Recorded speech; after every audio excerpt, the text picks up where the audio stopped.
وہ مسلمان حکمران جن کا نام سن کر ہندو کانپتے تھے، طاقتور ترین مسلمان حکمران جنہوں نے تاریخ میں پہلی بار پورے برصغیر پر مسلمانوں کی حکومت قائم کی، سلطان علاء الدین خلجی۔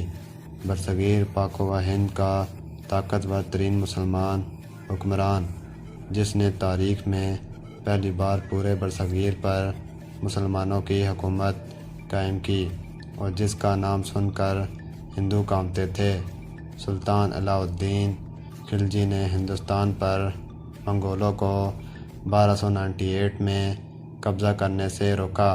اس کے جنرل اولوغ خان نے پاکستان کے موجودہ شہر قصور کے قریب 1,00,000 فوج کے ساتھ 30,000 منگول فوج کے 20,000 منگول قتل کیے اور شکست دیا، اور علاء الدین خلجی پہلا بادشاہ تھا جس نے جنگی ہاتھیوں کے لیے باقاعدہ اسطبل قائم کیے۔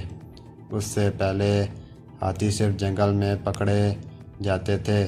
علاء الدین افغانستان سے اپنی فوج کے لیے 70,000 تیز رفتار گھوڑے منگوائے، کیوں نہ کہ ہندوستان میں اچھی نسل کے گھوڑے کی کمی تھی۔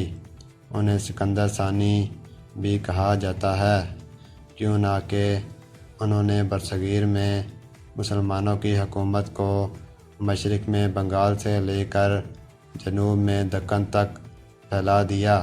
1311 میں انہوں نے تامل ناڈو پر قبضہ کر کے اپنی فتوحات کو پایہ تکمیل تک پہنچایا، اور اس طرح پورے برصغیر پر مسلمانوں کی حکومت قائم ہو گئی۔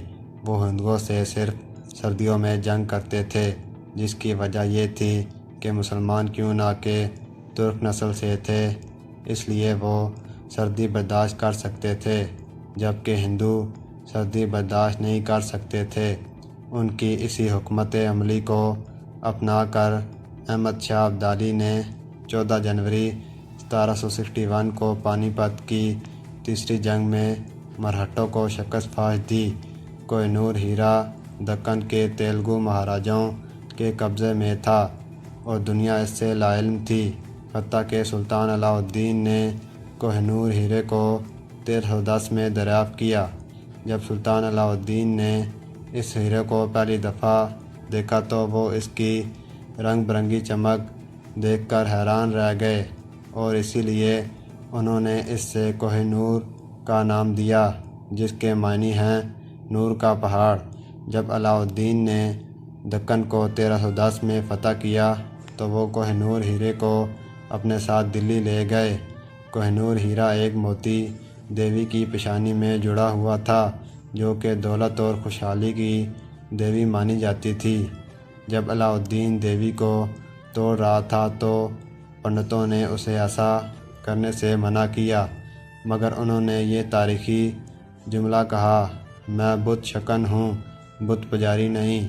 سلطان علاء الدین کے بارے میں ہندوؤں نے الزام لگایا کہ سلطان علاء الدین نے ہندو ریاستوں پر زبردستی قبضہ کیا، مگر انہوں نے ایسا صرف ہندوستان کو متحد کرنے کے لیے کیا۔